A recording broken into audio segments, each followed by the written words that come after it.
Hey guys, welcome to Keep It Real. Today I want to talk about two laptops in particular. I want to talk about my Acer, which is running on Windows, and I want to talk about my Apple, which is running on iOS. So a little bit of a disclaimer, I am not a tech review person. I'm not really a tech guy. I like to dabble in the tech world, but in terms of knowledge, like I'm not your go-to guy. In fact, these laptops on the table here, they are not new. This is from early 2015. This is from early to mid 2015. So I just want to show you guys the difference. Like, even though they're old laptops, I'm not reviewing or comparing these laptops. I just want to show you the difference between using a Windows and using an Apple. Firstly, to set up some context, I want to show you guys the technical difference between these two laptops. So this is Windows and this is Apple. That's one of the difference. Here, this is an Acer Aspire E14 and this is a MacBook Air 13-inch from 2015. They're both running on Intel Core i5. This is running on 1.6 GHz. This is running on 2.3 GHz, which can be boosted up to 2.8 GHz. So in terms of processing power, this definitely has a bit more processing power. In terms of its hard drive, this is running on 1 terabyte worth of hard drive. This MacBook Air on the other hand has 256 gigabytes of hard drive. Another big difference here is the graphics card. This is running on an NVIDIA GeForce 920M with 2 gigabytes dedicated VRAM, whatever that means.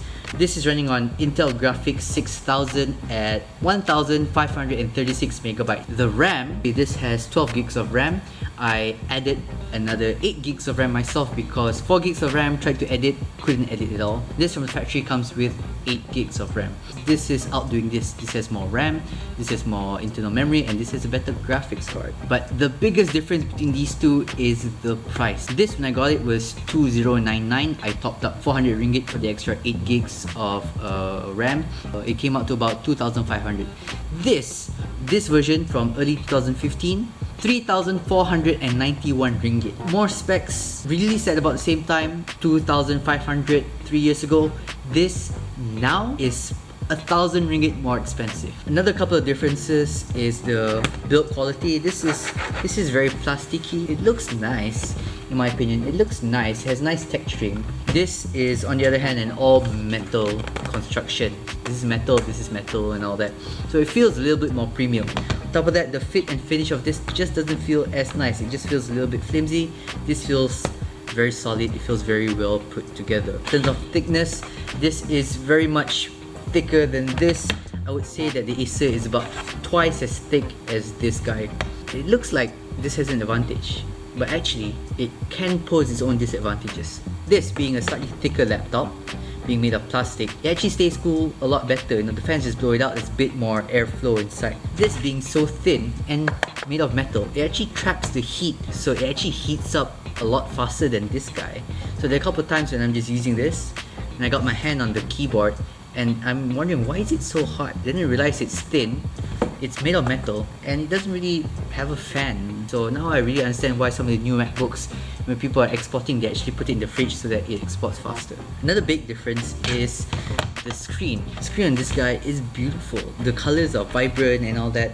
And the laptop's off now, it's out of battery, but the screen on this is just not as crisp, it's not as nice. The colors are a bit more dull. So that's a really big thing. So if you're an editor or a designer, having the screen off a MacBook will make a big difference. But to me, let's be honest, this has better specs. It doesn't heat up as much. This feels like it has better build quality. It's lighter and thinner, which makes it easier to carry around, and it has a nicer screen. But the biggest difference between this and this is something intangible, something you cannot calculate. It is that feeling that, ooh, I'm using a Mac now. I don't know how else to say it. Is that feeling, is that brand association that using a Mac, you suddenly feel like you're more productive, you're more creative, you suddenly feel more professional compared to using something like this. It could be the build quality, but I really think it's down to the whole brand identity of this fruit here, that it is for creative people, it is for people who work and people who create things. That is something I find troubling because it is something completely intangible, you cannot measure it. It's not specs, it is just something that you feel, and that is the best feature that they have in their laptops. And another great thing about an Apple versus a regular PC is the charger.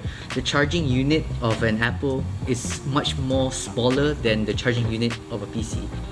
And that's it. Thanks guys for watching. And if you're wondering, the last 3 videos I've been wearing the same t-shirt because I shot everything in the same night. Let's keep it real.